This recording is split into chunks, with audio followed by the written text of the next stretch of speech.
Yes, people, hope everyone is well. So recently I went through my bottom 10 movies of the year, and a lot of you asked me to do my top 10, so here is my top 10 movies of 2022 so far. In at the 10th position, we've got Prey. It was just an incredibly simple narrative that needed no complexity. The action was good, it was suspenseful, I enjoyed the setting. I just thought this was good and I had a good time with it.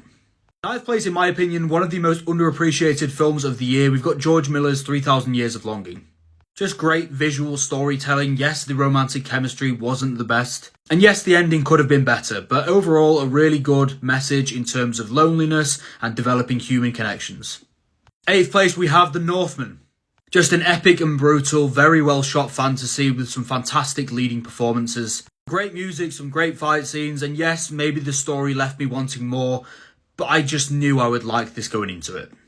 Seventh place, we have the year's summer blockbuster, and probably one of the best sequels of all time in terms of how much better the second was than the first, Top Gun Maverick. Simple with a pretty bare-bone narrative, but it does exactly what it needs to. It's incredibly entertaining, well acted, and it has some emotion. Sixth place, another one you could draw comparisons with most action blockbusters. We've got the Indian film RRR. Just one of the most entertaining films of the year, easily. The action sequences are absurd, they are crazy. The friendship, the chemistry that develops between the two throughout the film, it is definitely worth a watch. And even though it's about a 3-hour film, it felt like an hour. Fifth place, probably quite low for a lot of you, but we've got The Batman. Yes, I truly believe it's deserving of top 5 of the year. Incredibly well shot, one of the best soundtracks I have heard in years. Great performances and villains across the board. The only thing that brings it down for me is that some parts did drag, and I don't know if it needed to be as long as it was. Fourth place, one of the newest films on the list, we've got Park Chan-wook's Decision to Leave. I knew going into this that I would probably love it, and that I did.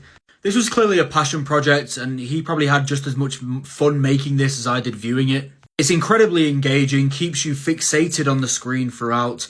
It keeps you guessing at all times, and then whatever preconceived notions you have throughout the film, Park Chan-wook manages to throw them out the door and just give you something new.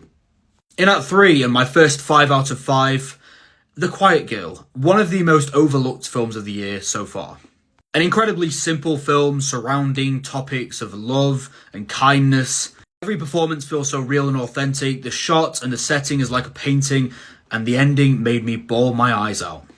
Huge surprise here, but I don't have it at 1 anymore. In at 2, Everything Ever All at Once. Yes, I think it was that good. Yes, I think it is one of the best films of the past decade. Incredible. Bias, but I can't explain how much I love The Banshees of Inisherin. Funny, brutal, heartbreaking, and deceptively simple.